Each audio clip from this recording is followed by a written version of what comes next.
Hi, I'm Simon K. Jones, and you're listening to the audio version of my newsletter. Last week I spotted someone who was observing that the entirety of the Lord of the Rings trilogy has a word count equivalent to single entries in more recent fantasy series.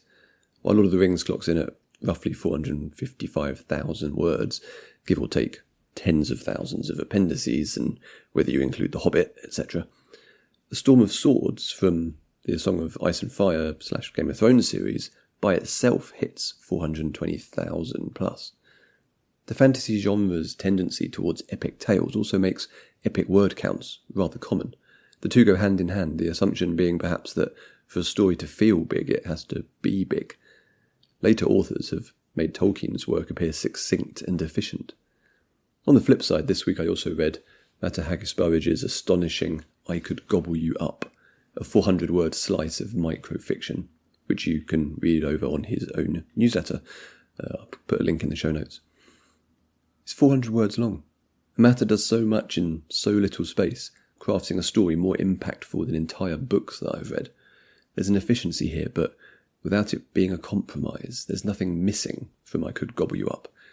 It does use some coded genre shorthand, but everything it needs to be memorable and captivating is right there on the page. It's one of those stories that lodges in your brain, taking out a long-term rented apartment and refusing to leave, even when the landlord has had quite enough. Part of me wants Mata to expand it, to write a longer novel based on the concept. I want it to be a TV show and a film, and for there to be comics, because the idea is so compelling. I want to explore it further, yet that would most likely be a trap. I Could Gobble You Up is brilliant precisely because of its tiny size.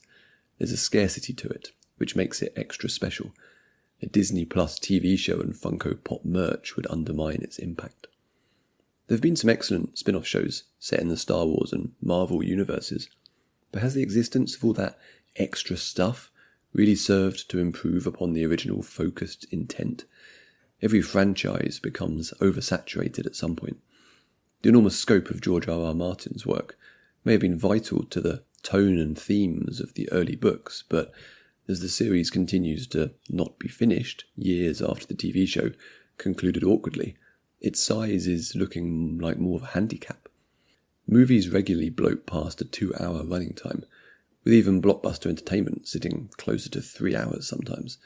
We're a long way from the 80s when movies could be an hour and a half and be entirely satisfying creations. There are some stories that justify a long running time or word count. There are probably more which do not.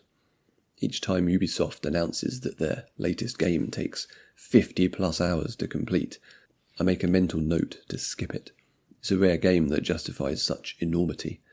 I miss the 90s and 2000s when it was common to have a neat and tidy game that would provide intense entertainment for a solid 10 hours or less. All of this is on my mind because my own Tales from the Triverse recently blasted past 330,000 words. Is anything in Triverse as visceral, as immediately enthralling as Mata's 400 words of I Could Gobble You Up? Perhaps it doesn't matter because Triverse is trying to do something quite different, weaving a tapestry of short stories across a connected universe, or perhaps I've been indulgently wallowing about in my fictional space like a pig in mud, oblivious to the mess I'm making. As Triverse continues to draw closer to the word count of The Lord of the Rings, I can't help but think of it as hubris. No wonder it's difficult to attract readers to a long-running serial when there's so damned much of it. And this is something I was acutely aware of even back in 2022 and wrote about it. Here's a quote from a newsletter I sent out in September 2022. This is the big conundrum for anyone serializing long-form content online. At the beginning of a project, there's the excitement of getting on board with something new and being there from the start, but the longer the project continues, the bigger the barrier to entry. The more the back catalogue starts to feel like homework. End quote. For much of the run of Triverse, I've watched enviously as my short and microfiction comrades have published their bite-sized, compartmentalised, standalone pieces. Reading I Could Gobble You Up doesn't require a thesis in background lore of Mata's other work, and you're not committing to years of reading and ongoing. It's a single, beautifully executed idea that does exactly what it needs to do, and then stops. Its rarity multiplies its impact. which isn't to say that it works simply because it's short. Matter's writing is what makes it work, matched to the format. That's the genius of the short story format. It's a space in which a single idea can be explored, turned over and prodded, but without having to work out the structures and underpinning that would be needed for a longer piece.